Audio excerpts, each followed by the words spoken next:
Salam, hər vaxtınız xeyir. Bugün mən sizə çox maraqlı bir xanım haqqında danışmaq istəyirəm. Uzun illər bundan əvvəl verilişimdə qonaq olmuşdu və o gün, bugün bu xanımı çox sevirəm, ona böyük bir simpatiyam var. Bugünkü dövrdə biz ölkəmizi, dünyanı nəzərə alsaq, texnologiyaların inkişaf etdiyi bir dövrdə bizim nəyə və kimə ehtiyacımız var? Psixologiyaya. Və bu psixologiyanı bizimlə işləyə bilən, bizə təqdim edə bilən ən yaxşı, ən peşəkar xanım. Psixoloq Şərafət Şirinli. Xoş gördük Şərafət xanım. Xoş gününüzə gələk. Şərafət xanım, birinci bundan başlamaq istəyirəm ki, deyilənə görə psixoloqa ən adekvat adamlar gəlir. Düzdür bu? Yox, psixoloqa öz üzərində işləmək istəyən adamlar gəlir. Bu bir və bu xaricdə belədir. Bizdə elə deyil. Bizdə necədir? Psixiatra getmək lazım olanda gəlirlər psixoloqa. Psixoloq çoxu bilmir. Yəni bir adama psixoloq məsləhət görəndə, məsələn, olur ətrafımda, mən məsləhət görürəm psixoloq, mənim dəli həkimində nə işim var? Yəni cəmiyyətin bir bölük toplumu var ki, onlar psixoloq və psixoterapevtin fərqini anlamır. Lütfən izah edin. Deməli, var psixiatr, var nevroloq, var psixoloq, pedaqoji psixoloq, məktəblərdə işləyən psixoloqlar və var klinik psixoloq. Psixiatr həkimdir, bilirik. Psixiatr o həkimdir ki, sizin beyninizi rentgen eləyirlər, orada heç nə çıxmır. Ancaq siz özünüzü narahat hiss edirsiniz, səslər eşidirsiniz, kimisə öldürmək istəyirsiniz, özünüzü öldürmək istəyirsiniz. Özünüzlə danışırsınız. Bəli. Və sizlə danışırlar kimlərsə. Bu həkimin yanına gedirsən, ancaq nevroloqun yox, psixiatrın. Psix sözü narahatçılıq verir deyənə bizim insanlara. Ona görə gedirlər nevroloqun yanına. Yalnız bu belə olmamalıdır. Nevroloqun yanına o zaman gedirik ki, başımıza nəsə düşüb. Yəni bizim orada bir zədəmiz var. Rentgenda bu zədə görsənir və sən gedirsən nevroloqun yanına ya da insultdan sonra nevroloq müalicə edir. Ola bilsin ki, insultdan sonra elə bir fəsadlar var ki, nevroloqla psixiatr bir yerdə müalicə eləyə bilər. Ola bilsin ki, elə bir fəsadlar var ki, reabilitoloqla bir yerdə orada psixoloq da öz işini görə bilər. Ancaq yenə də o pedaqoji məktəbdə işləyən psixoloqlar yox. Mən də 10 ildən artıq məktəbdə işləmişəm. Yalnız mənim təhsilim həm də klinik psixoloqdur. Bu nədir? Klinik psixoloq həkim kimi psixiatriyanı bilir. Yalnız resept yazmır. Klinik psixoloq testləri keçirir və psixiatra kömək eləyə bilər ki, daha düzgün diaqnoz qoyulsun. Və klassik psixiatr əgər psixoterapiyanı apara bilmirsə, yalnız sözlə resept yazırsa, bu klassik psixiatrdır. Klinik psixoloq isə sözlə müalicə eləyir. Sözlə müalicə, bu mən adətən deyirəm ki, divan psixoloqları, yəni biz rəfiqəmizlə də gedib söhbət eləyən zaman o bizə psixoloji kömək eləyə bilər. Yəni dərdimizi danışdıq, yüngülləşdik. Bax, bu divan psixologiyasıdır. Sertifikatını alıb, yalnız baza təhsili psixoloq deyil. Nəyə ki, bir çox psixoloqlarımız var belə. Hal-hazırda qanunumuzda çıxıb, bu qeyri-qanuni də olmaz. Sən baza təhsilin mütləqdir ki, psixoloq olsun. Və bakalavrda sənə yalnız psixoloq verirlər. Sən magistraturanı oxumalısan ki, sən klinik psixoloq olmalısan, yəni psixiatriyanı daha dərindən öyrənəsən. Və bu nədir? Sən diaqnozu bildikdən sonra çox gözəl indi bu saat dünya səviyyəsində mexanizmlər var. Və dünyada indi bu saat yetərincə texnikalar var ki, onlar psixiatrik diaqnozu dərmansız aradan qaldırırlar. Və bu üzrə də çox gözəl iş gedir. Və biz Rebren Akademiya olaraq, yəni mən, Şərafət Şirinli, mənim tələbələrim, kim ki, bu yerdə qeyd eləmək istəyirəm ki, bizdə işləyən psixoloqların hamısı öncədən mənim tələbələrim olublar. Birinci mənim tələbəm olmalıdır, yəni onun psixoloji diplomu olmalıdır, sonra o mənim tələbəm olmalıdır və bir ildən artıq o mənim tələbəm olur ki, sonra başlasın pasientlərlə işləməyə. Və dünya üzrə yığılan o metodikaları biz hamımız tətbiq eləyirik. Əgər insan əməlli başlı, belə deyək də, diaqnozun elə bir mərhələsindədir ki, psixiatriyanın elə bir diaqnozundadır ki, belə deyək, mütləqdir həkimə müraciət eləyək, onda biz psixiatrla bir yerdə işləyirik. Gedir insan psixiatrın yanına, bir-iki həftəlik müalicəsini alır, ondan sonra psixoterapevtlə bir yerdə işləyir. İndi mən burada bir dənə də açıqlama vermək istəyirəm. Psixoterapevt kimdir? Psixiatr da ola bilər, klinik psixoloq da ola bilər. Bunların arasında fərq nədir? Psixiatr kurslar keçib klinik psixologiyadan və mexanizmləri bilir, metodikaları bilir və şuuraltı ilə işləyə bilir. Həm psixiatrdır, həm də psixoterapevtdir. Həm dərman yazır, həm də terapiyanı, dərmansız terapiyanı aparır. Klinik psixoloq dərman yazmır, mütləqdir ki, o həkimə göndərsin, ona görə ki, onun o səlahiyyəti yoxdur. Əgər kimsə gedir klinik psixoloqun yanına və onun baza təhsili həkim deyilsə və var bizdə elə bir klinik psixoloqlar ki, onlar diaqnoz da qoyurlar, bu səhvdir. Diaqnozu bilə bilər psixoloq, ancaq bunu səsləndirmir. Ona görə ki, diaqnozu yalnız həkim qoyur və səsləndirir də həkim və müalicəni də yazır həkim, yəni psixiatr ya da nevroloq. Klinik psixoloq isə diaqnozu qoymur, səsləndirmir, ancaq bilir.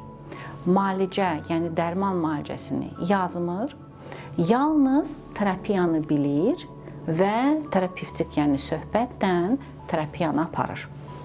Bu da mütləq deyil ki, biz belə ancaq söhbət eləyək. Orada bir çox texnikalar var ki, və MDR texnikası da ora daxildir. O MDR-ın da içində indi bu saat çoxlu məktəblər var ki, digər də ancaq MDR-ın içindən çıxıblar. Bu göz hərəkətləri ilə şuuraltının dərin qatları ilə işdir. Bir dənə də burada... Lütfən, o MDR-ı da bir balaca açıqlayaq ki, izləyicilərimizə tam aydın olsun. Deməli, göz hərəkətləri ilə və tappinglərlə, buna tapping deyilir, biz şuuraltı ilə işləyirik. Göz hərəkətləri nədir? Müxtəlif göz hərəkətləridir. Siz, məsələn, üzbəüz belənçinə oturmuşuq, biraz düzdür, maili otururuq orada və mən əlimlə sizin gözünüzü hərəkət elətdirirəm. Hardan gəlib bu?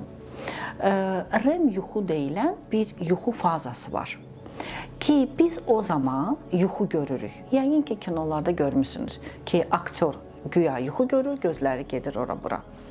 Və Francis Shapiro adında bir institutda işləyən insan, yəni beyinlə əlaqədar mütəxəssis idi, o elə-belə yəni bunu icad eləməyib, özü xəstə imiş və rakdan müalicə olunurmuş. İnstitutun həyətində gəzdiyi zaman bir gün fikir verib ki, o hər dəfə gəzintidən gələndən sonra özünü daha yaxşı hiss edir. Və alimdir deyənə başlayıb bunu araşdırmağa ki, mən gəzən zaman nə eləyirəm, hansı hərəkətləri eləyirəm ki, mən özümü daha yaxşı hiss edirəm.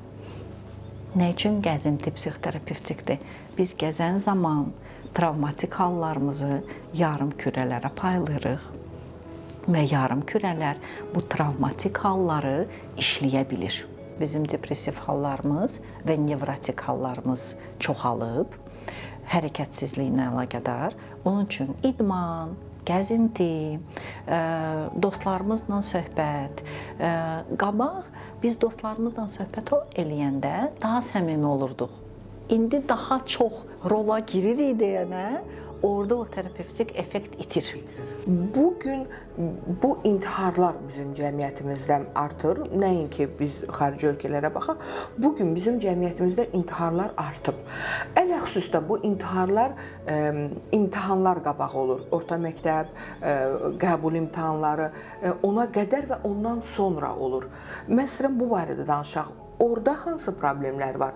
Orada hansısa hormonun vitamin D çatışmamazlığıdır, orada ailə baskısıdırmı? Orada hərdən mən düşünürəm ki, insanlar baskı eləyirlər övladına ki, xalqın uşaqlarına. Bu problem bizdə var axı, xalqın uşaqları, xalqın filan kəsim, yəni bu biz də rastlaşmışıq bununla.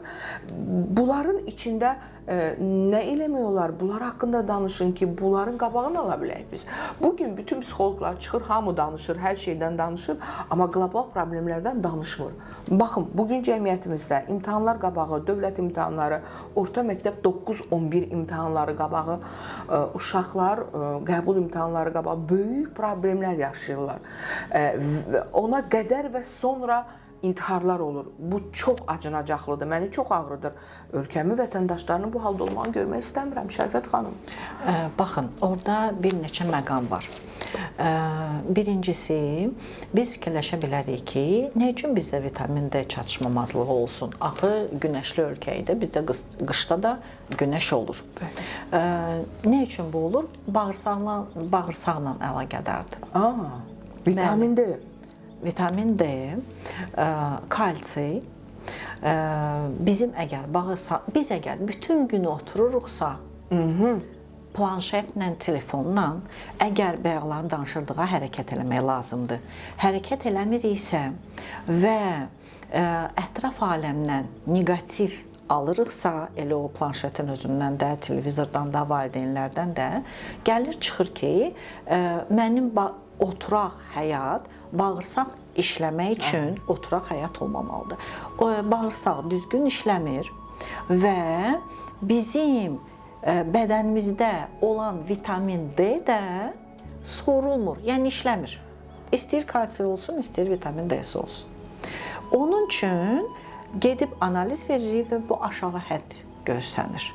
Axı uşaqlar həmişə oynayırdılar, indi da oynamırlar. Heç kim, bəli. Özəl bağçalar, mən bir ara UNICEF-lə çox daha artıq əməkdaşlıq edirdim və bu layihəni hazırlayırdıq, 5 yaşlılarla əlaqədar hazırlıq. Mən orada sıx belə əməkdaşlıq eləmişəm UNICEF-lə, bizim Təhsil Nazirliyimizlə və onda getmişdik həm özəl bağçalara, həm də dövlət bağçalarına. Hamısı eyni bir şey dedilər ki, uşaqlar telefonla, planşetlə gəlirlər və müəllimlər əziyyət çəkirlər. Uşaqlarla oynaya bilmirlər, uşaqlar oynamaq istəmirlər. Təsəvvür edirsiniz? Ona görə kök, ona görə şəkər həddən artıq qanda çox, hələ balaca uşaqlarda. Balaca 5 yaşına qədər uşaqlar. Bəli. Gəlirik, çıxırıq ki, uşağınız da özünü narahat hiss eləyir. Təbii yeniyetməlikdə əgər mənim əhval-ruhiyyəm gəzmirəm deyənə, hərəkətdə deyiləm deyənə, mənim əhval-ruhiyyəm məhz vitamin və qarmonlara görə aşağıdırsa, bu o deməkdir ki, yüngülcə mənim üstümə gəl qışqırırlarsa, yüngülcə mənə başqa cürə baxırlarsa, bu mənə həddindən artıq pis təsir eləyir. Və valideynlər deyirlər ki, ay bala bizi döyüblər də, söyüblər də, heç nə olmayıb. Mən deyirəm ona görə ki, siz oynayırdınız bütün gün, siz hərəkətdə idiniz bütün gün, ancaq bu uşaq oynamır və hərəkətdə də deyil. Tamam, Şərifət xanım, sizə elə gəlmirmi ki, mənə elə gəlir, ona görə bu sual sizə verirəm. Valideynlər öz rahatlıqları üçün uşaqlara o planşeti, telefonu verir. Bəli. O uşaqları başdan eləmək üçün bunu eləyir. Ki, al telefonu, ged otur, mən rəfiqəmlə telefonda danışım, ya mən özüm telefonda. Baxın, valideynləri də qınamayaq. Mən bununla əlaqədar həmişə narazılığımı bildirirəm. Nə üçün valideyn oynamaq istəmir? Ya bacarmır, ya da özünü narahat hiss eləyir. Niyə bacarmır valideynləri ondan oynamayıblar. Niyə özünü narahat hiss eləyir? Özünün ola bilsin ki, vitamin D, digər vitaminləri, qarmonları çox pis vəziyyətdədir. Elə isə belə bir sual da verim Şərifət xanım. Oxuduğum bir alimdir, Niderland alimi Dick Swab. O deyir ki, ana bətnindən başlayır hər şey. Onda belə çıxır ki, biz əgər deyiriksə bu uşaqlar doğulandan sonra baş verənlər, demək ki, o hələ ana bətninə düşəndə onun qayğısına doğru düzgün qalınmayıb da bu valideyn tərəfindən. Baxın, həmişə bütün dövlətlərdə bir 18-ci, 19-cu əsrlərdə istər Amerika olsun, istər Avropa olsun, istər şərq dövlətləri olsun, istər Azərbaycan olsun, həmişə hamilə qadına həddindən artıq diqqət və hörmət var idi. Düzdürmü? Bəli. Bu başladı olmamağa Sovet gələndən sonra, kişi ilə qadını bərabərləşdirəndən sonra ki 40 günlük uşağı ana qoyurdu, heç 40 gündə yox, 2 həftədən sonra çıxmalıydı kolxoza, savxoza və digər işlərinə. Bu Sovet dövləti üçün, Sovet insanını zombiləşdirmək üçün çox yaxşı idi. Yalnız psixologiya üçün bu ziyandır. Niyə ziyandır? Ona görə ki, insan sevməyi öyrənir, insan sevməyi öyrədir, süd verə-verə, uşağına layla oxuya-oxuya, ünsiyyətdə balaca uşaqla ola-ola və prenatal psixologiya deyilən bir elm var ki, indi bu saat uşaq ana bətninə düşəndən 9 gündən sonra bax onun psixologiyası başlayır inkişaf eləməyə. Yəni uşaq başlayır inkişaf eləməyə, bunun hüceyrələri başlayır inkişaf eləməyə və orada ananın durumundan və atanın durumundan çox şey asılıdır. Biz qadınlar həssasıq, düzdür. Kişi bizə nə qədər nəvaziş göstərsə, biz də o qədər özümüzü xoşbəxt hiss eləyəcəyik. Əgər bizə ətraf aləm hamilə qadından söhbət gedir və emosiyaları çox üstdə olan qadından, qarmonları orada, aləmdə, bir-birdə, bu zaman daha çox nəvaziş göstərirdilər, yəni bütün dünyada bu belə idi. Ana özünü sevgidə hiss eləyirdi və bu sevgidə uşağa yansıyırdı. Hal-hazırda əgər ananın vitaminləri yerində deyilsə, ananın mikroelementləri yerində deyilsə, qan azlığı varsa, uşaq özünü necə hiss eləyəcək? Bərbad. Hansı sağlam, uşaqdan hansı sağlam dövldən söhbət gedə bilər və buradan irəli gələrək də biraz autizmə toxunmaq istəyirəm. Bəli, bəli, bugün çox yayılıb autizm. Mən hardasa 2003-2004-cü illərdə, mən 98-ci ildən bilirsiniz işləyirəm. O zaman həm psixoloqlarımız az idi, həm də mən məsəl üçün fəxr edirəm ki, o zaman həkimlər mənə göndərirdilər ki, gedin Şərafət Şirinliyin yanına, o diaqnozu təsdiqləsin. Rus sözü gəlirdi ağlıma, patverjdat eləsin. Əziz izləyicilər, Şərifət xanım bu barədə o vaxt mən verilişimdə də danışmışdı. Autizm, istəyirəm diqqətlə qulaq asasınız. Hansı ki, bugün nəinki bizim dünyanın böyük bəlasıdır. Bugün autizmlə doğulan uşaqlar gün-gündən çoxalır. Bu barədə danışırıq, ona görə lütfən köklənin bizə. Buyurun Şərifət xanım. Birincisi, hər bir uşaq autistik spektrli uşaq olmur. Hal-hazırda düzgün tərbiyə olunmayan bəli, uşaqlar var ki, təsəvvür eləyək ki, bizə bu diaqnozu qoyublar. Hansı valideynlərin uşaqları belə olur? Qınamasınlar valideynlər məni. Ona görə ki, bəzi araşdırmalarda da bu çıxıb və mən də öz işimdə bunu gördüm. Daxildə qapalı olan valideynlər. Sosiumda, işində çox gözəl ünsiyyətdə, güya ki, ünsiyyətdə olan insan ola bilər. Ancaq daxildə çox qapalıdır. O öz hisslərini heç kimə danışmır. Bax, bu ananın ya da belə bir atanın övladı autist spektrli ola bilər. Şərifət xanım, biraz da açıqlayaq bunu. Yəni, doğulandan ola bilər, yoxsa doğulandan sonra ola bilər?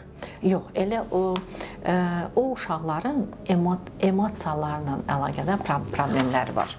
O uşaqların əqli yerindədir. O uşaqların emosiyalarından problemləri ona görədir ki, ana bətnində onlar ətraf aləmdən qorxurlar. Ona görə ki, ananın bir narahatçılığı var. Genetik olaraq ola bilsin ki, nə üçün deyirəm ki, ola bilsin ki, atanın və bu elə belə deyil. Biz elə belə birləşmirik, ailə qurmuruq. Hər bir insanın özünün problemi var və bu problemli insanlar rastlaşırlar və onların puzzleları xaraktercə üst-üstə gəlməlidir. Biz ona görə bəyənirik bir-birimizi. Qadın, kişi. Ona görə ki, puzzlelarımız gəlir üst-üstə. Əgər mən bir qadın olaraq daxili qapanığamsa, əgər mən bir qadın olaraq emosional problemlərim varsa və o dərəcədə dərindədir ki, bunu mənə səsləndirəndə də mən deyirəm ki, yox, Şərafət xanım, bu belə deyil, mən çox sosialam. Ancaq mənim testimdə məsəl üçün çıxır ki, elə deyil. Yəni o valideyn və bu hisslərinin qabağına şırma çəkib, və bu qadın, pərdə çəkib. Bəli, super. Bu qadından elə bir kişi də rastlaşır.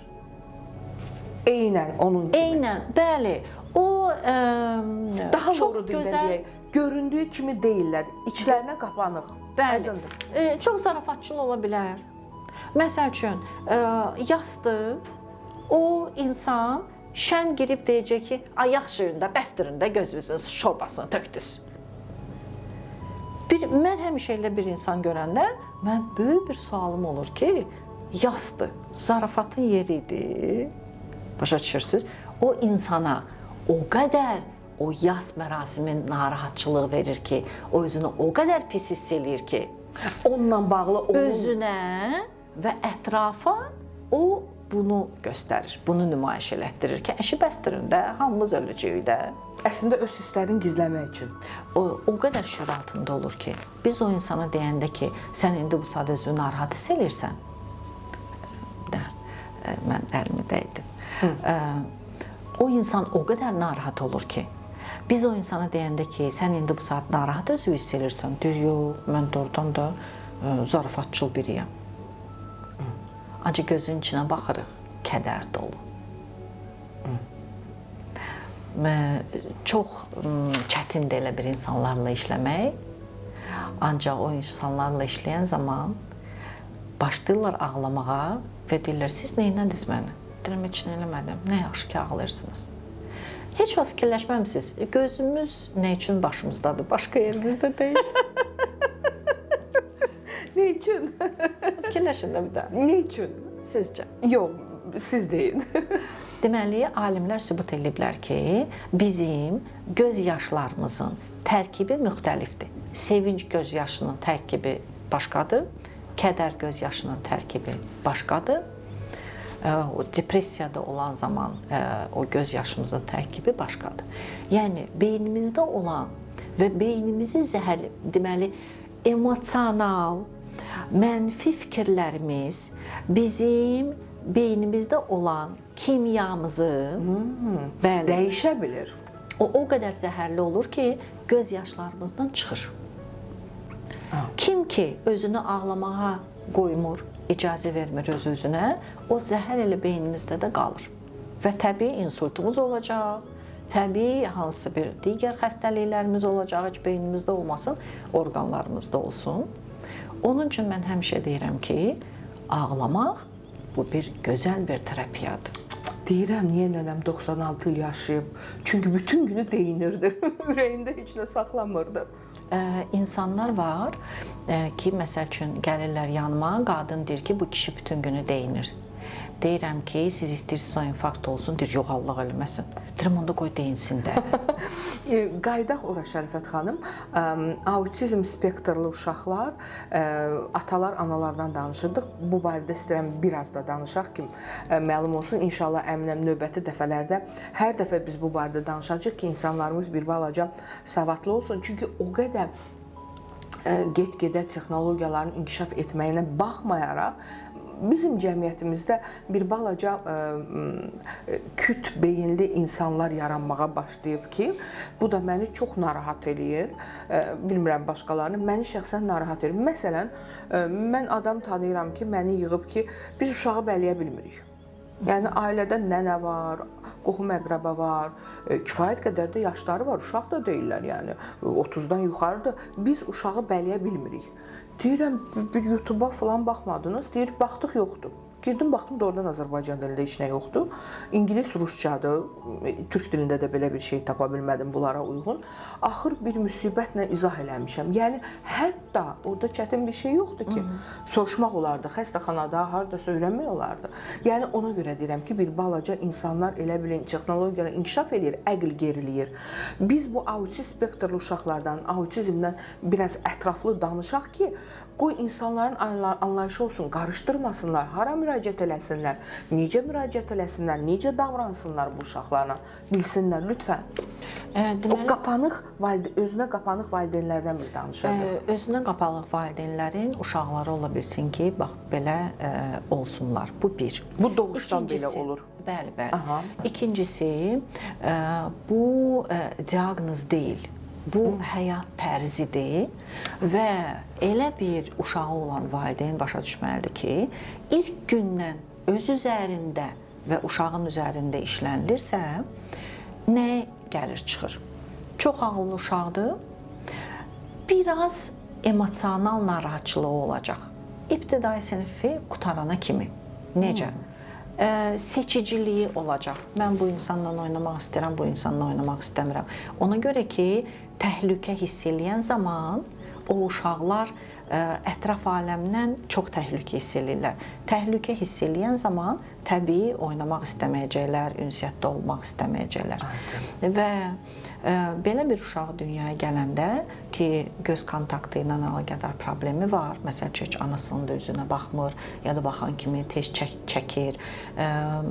Bəzi həkimlərimiz bunu görürlər. Anaya deyirlər ki, bir də göstər mütəxəssisə. Mən təklif eləmirəm ki, dərhal dərman, yəni başqa diaqnozu yanında yoxdursa, çox zaman başqa bir diaqnozlar olur onun yanında və bu sırf beynin inkişafı ilə, yəni sinir sisteminin inkişafı ilə əlaqədardır. Bir şey də demək istəyirəm.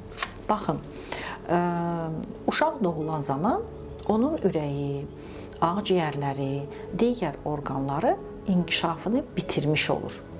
Sinir sistemi bitirmiş olmur. Və biz daima onun üzərində işləyə-işləyə onun öz üslubunda inkişaf elətdirə bilərik. Öz üslubunda necə?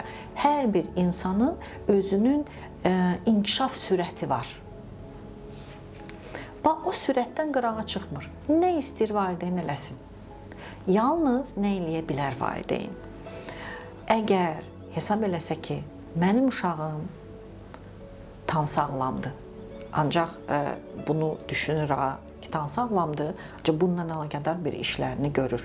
Masajını eləyir, gəzməklərini eləyir, hər bir şeyini eləyir. Və görür ki, 3-4 ildən sonra uşaq gəlir o sağlam uşaqlara çatmaq üzrədir. Bir eksperiment var. Deməli, pişiyin balası doğulur və 2 həftə ərzində əgər haçan ki gəzməlidir, 2 həftə ərzində onu əldən yedizdirirlər, gəzməyə qoymurlar, çox pışpışlayırlarsa, beyindəki o funksiya dayanır və o pişik şikəst olur, ömür boyu gəzməyəcək. İnsanlar da eləcə, hər bir insanın öz dövrü var və heyvanlardan fərqli olaraq hər bir insanın öz dövrü var. Və biz balalarımızı sevən zaman nə üçün bütün dünya deyir ki, ana südü daha dəyərlidir? Yalnız immunitetə görə yox. Südlə biz bütün nəslimizin DNK-sını ötürürük. Təsəvvür edirsiniz? Əgər ana oturub süd verə-verə dava elirsə də öz ürəyində ya, süd verə-verə hansı bir müharibəyə baxırsa, hansı bir dəhşətli bir şeylərə baxırsa, deməli yenə də dava eləyir. Süd verə-verə qeybət eləyirsə, süd verə-verə hansı bir neqativ bir hadisədən danışırsa, uşağına köklənməyibsə, uşaq elə südlə onu götürür. Və digər illərdə hansı bir problemlər olanda biz dönüb soruşuruq ki, bu sağlam uşaq böyümüşdü, nə oldu buna? Elə ona görə oldu. Oradadır. Bəli, prenatalda və mütləq bizim yanımıza gələndə soruşuruq, hamiləliyiniz necə keçib? Əgər birinci uşaq deyilsə, fərq nədir? Digər hamiləliklər nə? Doğuşunuz necə olub?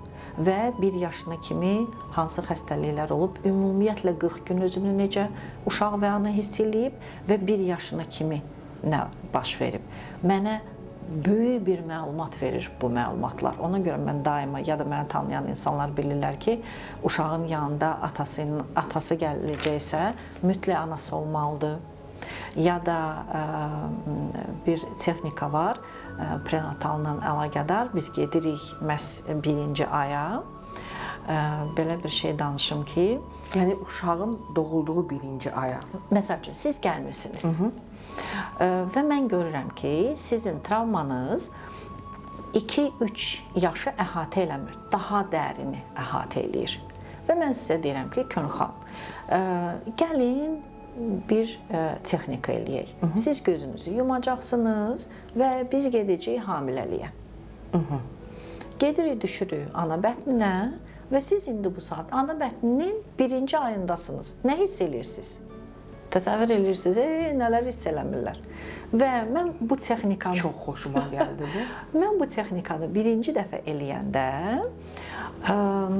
9 ayı oldu, insan dünyaya gəldi, gözünü açdı və qayıtdı, dedi ki, Şəhid xanım, mən orada elə bir şeylər hiss edirdim ki, axı bizim ailədə elə olmayıb. Dedim, ananız sağ, atanıza Allah can sağlıq versin, gedirsiniz, ananıza deyirsiniz ki, siz hamiləlikdə bu məsələlər olub, gedir, akası doğrudan da olubmuş və anaya deyir ki, sən 2 ayında belə-belə özünü hiss edirdin, necə ki, insan özünü hiss edirdi burada texnikada. Ana deyir ki, sən harada bilirsən, kim sənə deyib? Hətta. Bəli. Deyib, bəs gedmişdim, tanıyırdılar təbii valideynlər məni, bəs biz bir texnika elədik onda və ana da deyir ki, hə, doğrudan da olub, ancaq bu o dərəcədə mənfi bir hal idi ki, biz söz vermişik ki, heç vaxt bu haqda daha danışmayacağıq. O qədər təsəvvür edirsiniz, yaddaş heç nə insan yadından çıxmır. Heç nə, heç bir insan yadından çıxmır. Biz onları gömürük. Gömən zaman mən deyirəm arada pasiyentlərimə ki, siz gömmüsünüz, sonra betonlamışsınız, betonun üstündən asfalt tökmüsünüz, asfaltı da bir neçə dəfə tökmüsünüz, indi biz onu deşməklə məşğuluq. Yaxşı, bayaq, yəni bu çox maraqlı mövzudur, buna biz qayıdacağıq. Amma fikrim qaldı bayaqdan. Bir söz söylədiniz ki, ailə quran zaman 2 tərəf olur. Hər 2 tərəfin hissləri, həyəcanları, duyğuları, yaşadıkları olur və onlarla bir yerdə birləşirlər. Travmatik hallar birləşir. Travmatik hallar birləşir. Yaxşı, belə olan halda bugün bizim cəmiyyətimizdə mən hərdən deyirəm ki, əvvəllər, nə üçün əvvəllər? Çünki ötən illərin, yəni bu müstəqillik qazanmamışdan öncə... Mən deyirəm keçən əsrdə. Keçən əsr, bəli. O zamanlar bir balaca bu əskərliklər falan var idi. Siz yaşayan zaman dinozavrlar var idi. Var idi. Və o zaman insanlar, oğlanlar əskər xidmətə gedəndə, hərbi xidmətə gedəndə xarici ölkələrə çıxırdılar və oradan hərdən onlar o millətin qızlarından gətirib gəlin eləyirdilər, qan dəyişirdi. Amma bu bağlanandan sonra, biz müstəqillik qazanandan sonra çox təəssüf ki, bu ailə daxili evliliklər, qohum evlilikləri çoxalıb və ailə içi baskılar çoxalıb. Dirəşirlər. Orada mən bir şey danışacağım. Onu al, bunu al, əmi qızı, dayı qızı. Mən indi bir məsələni danışacağım. Deməli, son zamanlar mənim psixoloqlarım çox yaxşı bir şey deyirlər ki, Şəhid xanım, siz taksidə başlamışsınız terapiya etməyə, xəbəriniz var. Və mən bu terapiyanı danışım sizə. Bir gün işdən çıxıram, hardasa bir fevral ayıdır. saat 7-dir. Mən adətən 7-dən daha gec çıxıram. Ona görə də probkaya düşmüşdüm. Düşdüm, çıxdım deməli işdən, taksiyə mindim. Taksiyə minən kimi gördüm insan puf elədi. Əsəbidir. Bu puf eləyən, mən fikirləşdim ki, vay, bu günlərim o qədər pasiyentim olub, mən onsuz da yorğunam. İndi kim ki WhatsApp-a yazıb ona cavab verəcəm. Bu pufu mən istəmirəm mən bunu dözmək. Ona görə də konsentrasiya oldum öz telefonuma və o yazışmalarıma. Bir də başımı qaldırdım ki, biz çox uzaq getməmişik. Əməlli başlı probkadır və bu insanda çox pufıldayır. Mən yarı yazışmamı eləmişdim deyənə fikirləşdim ki, niyə bu hər dəfə eləyir görəsən? Bir gözüm oldu o sürücüdə. Gördüm də oradan da ətrafda olan maşınlar elə bizim maşınımızın üstünə çıxırlar nə üçünsə. Fikirləşdim, vay, sən yəqin ki, bütün günü bunu belə sürürsən. Ancaq yenə də yazışmalarımdayam. Harasa gəldik, çatdıq. Bu görləndi mənə, dedi ki, xanım, olar mən düşün bir dənə siqaret alım. Onsuz da probkadır. Dedim, olar. Bu getdi, gəlmədi. Mən yazışmalarımı qurtarmışam. Baxıram ki, deyəsən bir xeyli vaxtı bu yoxdur. Və deyirəm ki, yəqin orada da probkaya düşüb və doğrudan da heç 2-3 dəqiqə keçmir, gəlir, oturur, deyir, hər yer probkadır. Və mən ürəyimdə fikirləşirəm ki, indi yəqin siqareti yandıracaq və bu doğrudan götürür siqareti, yandırır. Mən yazışmamı da qurtarmışam, bayaqdan da buna fikir verirəm deyənə fikirləşirəm, vəsə, indi terapiya başladı. Və çox sərt şəkildə, yəni üz-gözüm belə deyirəm ki, siz indi siqaret çəkəcəksiniz, fırlanır, hələ maşın xodlamayıb. Deyir ki, neyniyim? Kassada probka, burada probka, neyniyim bəs mən? Dedim, sizin xəbəriniz var, siz də indi bu saat necə sizin hüquqlarınızı pozurlarsa, siz də indi bu saat mənim hüququmu pozursunuz. İcazə yoxdur siqaret çəkməyə. Dedim, yox. Sizdə evdə heç kim siqaret çəkmir? Dedim, yox. Nəsə siqaretin qattaladı qoydu. Mən ürəyimdə fikirləşdim ki, bundan söhbət eləmək olar. Dedim, sizin xəbəriniz var, mən bayaqdan da baxıram, bütün maşınlar bizim maşınımızın üstünə çıxır. Bəli, mən də ona görə əsəbləşmişəm. Dedim, elə sizin negativinizə görə belə olacaq da, özünüzə yazığınız gəlmir, heç olmasa ailənizə, yəqin ki, uşaqlarınız var, yazığınız gəlsin. Belə duruxdu kişi. Haradasa bir 30-32 yaşında belə bir insan idi. Neynimi? Bu Bakıdan gərək çıxıb gedəsən, bir dağlara gedəsən. Mən də adətən sərt olmuram və adətən də heç taksistlərlə danışmıram. Çox nadir hallarda belə bir terapevtik bir iş aparıram. Dedim ki, gedin də. Bu yenə də belə duruxdu. Mən demirəm, sərt danışıram axı. Duruxdu ki, necə gedim? Bəs uşağın məktəb pulu? Dedim ki, siz belə negativ ola, siz onsuz da ya infarkt olacaqsınız bu gənc yaşınızda, ya insult və uşağınız qalacaq atasız. Bu yenə də duruxdu belə. Dedim, həyat yoldaşınız işləyir? Dedi, yox. Dedim, siz belə negativlə o yazıq qızı da bədbəxt eləmişsiniz, xəbəriniz var. Sizin dedim, həyat yoldaşınız bədbəxtdir. Mən bunu deyəndə kişi çevrilədi bir mənə baxdı ki, bu kimdir mənə belə də? Niyə mənim həyat yoldaşım bədbəxtdir ki? Dedim, ona görə ki, narazı kişinin həyat yoldaşı bədbəxtdir. Bəli. Sustu, dedi, neyniyimi? Allah rəhmət eləsin anamı, sizin sözünüzə gəlirəm. Bəs mən xaricdə idim, məni gətizdirdi ki, mən özümü pis hiss eləyirəm, klassik Azərbaycan variantı yəni, mən özümü pis hiss eləyirəm, mən öləcəm bugün, sabah, mən gələndən sonra məni tez tələsi evləndirdilər və anam da yaxşı özünü hiss eləyirdi, ancaq bir ildən sonra rəhmətə getdi. Və mən qaldım belə evli, sevmədiyim bir qızla. Dedim, siz ona görə dağa getmək istəyirsiniz, elə ondan söylə, o yazı qızı niyə bədbəxt edirsiniz ki? Elə indi ondansa boşanın, gedin dağlara da. Qayıtdı ki, yox, dedim, onda öz üzərinizdə işləyin.